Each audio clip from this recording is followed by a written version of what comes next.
Yake ni kwamba mimi na show inakuja. Inaitwa The Finest. Iliripotiwa kwamba kama ni wimbo, lakini The Finest actually ni show, sio wimbo.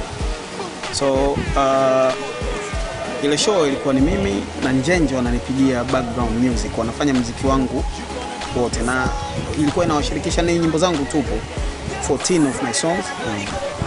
Watu pekee ambao wanakuja kwenye hiyo show, wasanii pekee ni wale ambao wameimba na mimi. Anakuja Iwai, anakuja Lina, Mandojo na Domokaya na watu wengi, watu 6-7 hivi, lakini wote ambao wameimba kwenye nyimbo zangu. Sasa Njenje wakawa wanafanya mazoezi, na hii ngoma kama zamani ilikuwa imeshafanywa tayari. Tulifanya mara mbili actually, tulifanya kwa Makochali, bahati mbaya ikafutika, tukaifanya kwa Maneke ikawa iko tayari. Kwa hiyo wakati jamaa wanaifanyia mazoezi, tukagundua kwamba ina sound vizuri zaidi with the live music, na kwa sababu haijatoka, nyimbo nyingi zilikuwa zina sound better. Kama ya Laiti nilitamani ni rekodi tena kikweli, lakini hii kwa sababu haijatoka tukawa tumepata fursa kwamba bana tunaweza tukafanya kitu na live band. Na besides hamna mtu yoyote ambaye amewahi kufanya hivyo kwenye aina ya muziki na ufanya mimi. So tukaona ni idea nzuri, ndio tukaamua kumpigia P-Funk kwamba Njenje waifanye live, kila kitu, instrumentation ziwe live, na Mandojo na Domokaya waende wakaimba pale na Njenje kwenye background kama ambavyo tungefanya kwenye show. Kwa hiyo ndo hapo ilipoanzia. Ilianzia nyuma, haikuanza kama idea ya kwamba tunataka kufanya wimbo, japo idea ya kufanya wimbo na Njenje ilikuwepo, lakini haikuwa wimbo huu. Kwa hiyo hii opportunity ilipojitokeza, tukaona tunaweza kufanya kitu na sounds better kwa hiyo. So The Finest ni tour ama ni show moja tunaishi? Ni show ya mara moja, hataki kuifanya sana, itakuwa kitu kinazoeleka. Kwa hiyo ni show moja tu, lakini ni show sio ya watu wengi, ni show kama wanahudhuria watu 500, corporate show. Lakini tunachojaribu ni kuvusha muziki. Unajua aina ya muziki tunaofanya mara nyingi unaonekana kama ni muziki wa watu fulani, kwa hiyo tunataka kuvusha kwamba sasa hivi kilichobaki ni kwamba muziki unahitaji hela, na unahitaji hela kutoka kwenye corporations, sio hata mauzo ya muziki. Kwanza corporations zinatakiwa ziweke hela kwenye muziki, na namna ambavyo tunaweza kuzishawishi kufanya hivyo ni kwa kuonyesha kwamba muziki wetu una nguvu kiasi gani, muziki wetu ni mzuri kiasi gani, na ndio hiyo idea ya The Finest ilipokuja. So Finest inakuja, na nafikiri itakuwa moja ya show bora kabisa ambazo zimewahi kutokea kwenye muziki tunaofanya. Okay. Kwa nini Njenje? Kuna In Africa Band, kuna bendi nyingi, ama kuna bendi nyingi zinapiga live. Kwa nini mlifuata Njenje ambao ni bendi ya siku nyingi kidogo? Mimi ndo nilitaka huo tofauti. Unajua swala ni kwamba unatafuta engo tofauti. Sijakaa miaka 12 kwenye muziki for no good reason. Yaani kulikuwa na sababu ya mimi kubaki. Ni kwa sababu natafuta engo mpya kila siku ya kutokea. Na mimi nishawahi kufanya kazi na Njenje, tulikuwa na project yetu ya Tanga.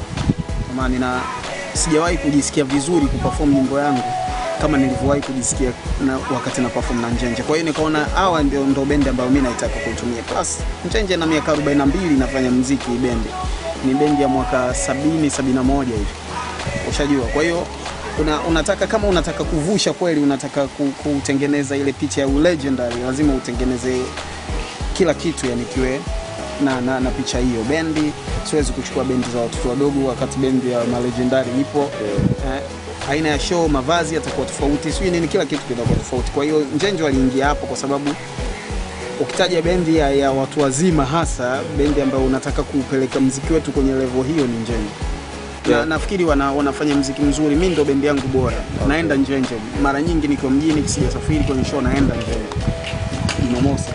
So nafikiri wanafanya muziki mzuri, sio muziki wa kelele kabisa, una enjoy kusikiliza live yao. Na bendi ya siku nyingi ina members ambao wana umri mkubwa. Unadhani wanatendea haki style ya muziki unaofanya? Sana. Hiyo unajua, mimi nilikuwa sitaki tu waje wapige nyimbo zangu kama nyimbo zangu, lakini nilikuwa nataka ziuchanganywe, yani zihame. Pengine angekuja kijana kwa sababu anajua alikufa kwa ngoma imekaa hivi, angetaka mwanzo mpaka mwisho hivi. Lakini wazee wanakuwa na idea zao, wanataka kuchanganya na muziki wao kidogo, kwa hiyo inakuwa ina sound different, afu ina sound vizuri zaidi. Ndio hasa kitu nilichokuwa nataka. Njenje ndio bendi ambayo wakati Januari tunaita Januari, kwa sababu ya inakuwa na ukame kwenye mambo ya sanaa. Njenje ukienda bendi ndio imejaza zaidi pale. Kwa hiyo yani ina utofauti kabisa. Okay. Yeah. Tuongelee video. Tunaona director ni Karabani. Karabani ndio atafanya kila kitu au? Na director ni Karabani. Karabani anaishoot video, lakini inapelekwa South Africa kama ilivyoripotiwa, na watu wa Godfather ndio wana edit video. Na sababu yangu ilikuwa ni kwamba ingekuwa nimefanya peke yangu ningeenda kuishoot South Africa. Lakini una bendi, una watu 6 7 kwenye bendi, una Mandojo na Domokaya, watu 9 na mimi ni wa 10. Unaenda na uvivi South Africa. Yaani wimbo mmoja ungenitia umaskini hapo hapo.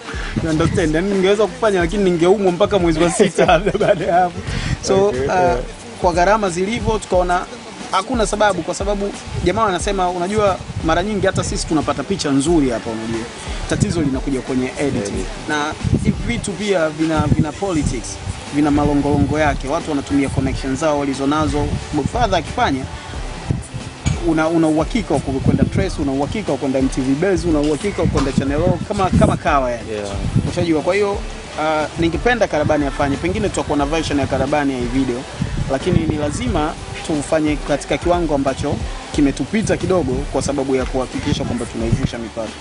Okay. Yes. Yep. Leo ni scene ya location ya kwanza. Unategemea kufanya locations zingine tofauti hapa? Yeah, lazima tutafanya locations tofauti. Kama unavyoona ni kwamba tunachofanya sasa hivi ni kutengeneza mtaa.